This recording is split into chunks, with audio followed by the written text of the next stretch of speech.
তোমরা তো জানো যে আমার জাস্ট একটা নিউ ব্যাচ স্টার্ট হয়েছে, আর যেটা হচ্ছে 25th নম্বর ব্যাচ, আর তাদেরই ফার্স্ট ডে প্র্যাকটিস ক্লাস ছিল এটা।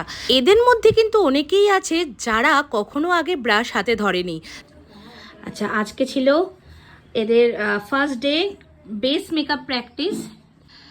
আজকে এটা করেছে পিঙ্কির ওপরে করেছে আর এক পিঙ্কি, বাট কতটা ফ্ললেস বেসটা হয়েছে সেটাই তোমাদের সাথে শেয়ার করছি। আজকে জাস্ট ফার্স্ট ডে একদম করেছে। যেটা একটু ভুল আছে, যেটা বললাম দেখো পরিষ্কার বোঝা যাচ্ছে, এই যে আইব্রোর যে লাইনটা এটা বড্ড বেশি হোয়াইট দিয়ে দিয়েছো, বুঝেছো? যার কারণে একটু লাইনটা হোয়াইটিশ ব্যাপারটা বোঝা যাচ্ছে। যখনই ওপর দিকটা করবে তখন একটুখানি কি করবে, স্কিন কালারের কনসিলার দিয়ে করবে, তাহলে এই দিদি স্কিন কালার দিয়েছে। হ্যাঁ হ্যাঁ বোঝা যাচ্ছে, দেখতে পাচ্ছ তো?